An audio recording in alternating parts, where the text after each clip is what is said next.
राजा परीक्षित को श्रीमद्भागवत पुराण सुनाते हुए जब शुकदेव जी महाराज को 6 दिन बीत गए और तक्षक सर्प के काटने से मृत्यु होने का एक दिन शेष रह गया, तब भी राजा परीक्षित का शोक और मृत्यु का भय दूर नहीं हुआ और अपने मरने की घड़ी निकट आती देखकर राजा का मन क्षुब्ध हो रहा था। तब शुकदेव महाराज ने परीक्षित को एक कथा सुनानी आरंभ की। राजन, बहुत समय पहले की बात है, एक राजा जंगल में शिकार के लिए गया। संयोगवश वह रास्ता भूलकर घने जंगल में जा पहुंचा। उसे रास्ता ढूंढते ढूंढते रात्रि हो गई और वर्षा होने लगी। राजा बहुत डर गया और किसी प्रकार उस भयानक जंगल में रात्रि बिताने के लिए विश्राम का स्थान ढूंढने लगा। कुछ दूरी पर उसे एक दीपक जलता हुआ दिखाई दिया। वहां पहुंचकर उसने एक बहेलिया शिकारी की झोपड़ी देखी। वह बहेलिया ज्यादा चल फिर नहीं सकता था, इसलिए झोपड़ी में ही एक और उसने मलमूत्र त्यागने का स्थान बना रखा था और अपने खाने के लिए जानवरों का मांस उसने झोपड़ी की छत पर लटका रखा था।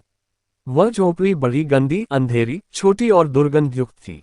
उस झोपड़ी को देखकर पहले तो राजा ठिठका, लेकिन उसने सिर छिपाने का कोई और आश्रय न देखकर उस बहेलिये से अपनी झोपड़ी में रात भर ठहरने देने के लिए प्रार्थना की। बहेलिये ने कहा कि आश्रय के लोभी राहगीर कभी कभी यहाँ आ भटकते हैं, मैं उन्हें ठहरा तो लेता हूँ, लेकिन दूसरे दिन जाते समय वे बहुत झंझट करते हैं। उन्हें इस झोपड़ी की गंध ऐसी भा जाती है कि फिर वे उसे छोड़ना ही नहीं चाहते और इसी में ही रहने की कोशिश करते हैं एवं अपना कब्जा जमाते हैं। ऐसे झंझट में मैं कई बार पड़ चुका हूँ, इसलिए मैं अब किसी को भी यहाँ नहीं ठहरने देता, अतः मैं आपको भी इसमें नहीं ठहरने दूंगा। राजा ने प्रतिज्ञा की कि वह सुबह होते ही इस झोपड़ी को अवश्य खाली कर देगा। यहाँ तो वह मात्र संयोगवश भटकते हुए आया है, उसे तो सिर्फ एक रात ही काटनी है। तब बहेलिये ने राजा को वहां ठहरने की अनुमति दे दी, पर सुबह होते ही बिना कोई झंझट किए झोपड़ी खाली करने की शर्त को दोहरा दिया। राजा रात भर एक कोने में पड़ा सोता रहा। सोने में झोपड़ी की दुर्गंध उसके मस्तिष्क में ऐसी बसी कि सुबह जब उठा तो वही सब परम प्रिय लगने लगा।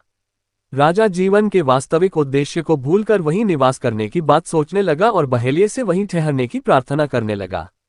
इस पर बहेलिया भड़क गया और राजा को भला बुरा कहने लगा। राजा को अब वह जगह छोड़ना झंझट लगने लगा और दोनों के बीच उस स्थान को लेकर बड़ा विवाद खड़ा हो गया। कथा सुनाकर शुकदेव जी महाराज ने राजा परीक्षित से पूछा, बताओ परीक्षित, उस राजा का उस स्थान पर सदा के लिए रहने के लिए झंझट करना उचित था या अनुचित? तारांकन। परीक्षित ने उत्तर दिया, भगवान, वह राजा कौन था, उसका नाम तो बताइए मुझे, तो वह मूर्ख जान पड़ता है जो ऐसी गंदी झोपड़ी में अपनी प्रतिज्ञा तोड़कर एवं अपना वास्तविक उद्देश्य भूलकर नियत अवधि से भी अधिक वहां रहना चाहता है। उसकी मूर्खता पर तो मुझे आश्चर्य होता है। तारांकन। श्री शुकदेव जी महाराज ने कहा, हे राजा परीक्षित, वह बड़े भारी मूर्ख तो स्वयं आप ही हैं।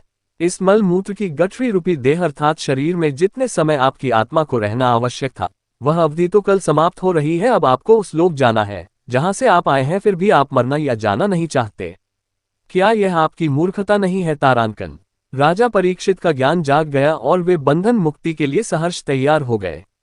वस्तुतः यही सत्य है। जब एक जीव अपनी मां की कोख से जन्म लेता है तो पहले मां की कोख के अंदर भगवान से प्रार्थना करता है कि हे प्रभु, मुझे यहाँ इस कोख से मुक्त कीजिए, मैं सदैव आपका भजन सुमिरन करूंगा। और जब वह जन्म लेकर इस संसार में आता है तो उस राजा की तरह हैरान होकर सोचने लगता है कि मैं ये कहाँ आ गया, और पैदा होते ही रोने लगता है। फिर धीरे धीरे उसे उस गंध भरी झोपड़ी की तरह यहाँ की खुशबू ऐसी भा जाती है कि वह अपना वास्तविक उद्देश्य भूलकर यहाँ से जाना ही नहीं चाहता है।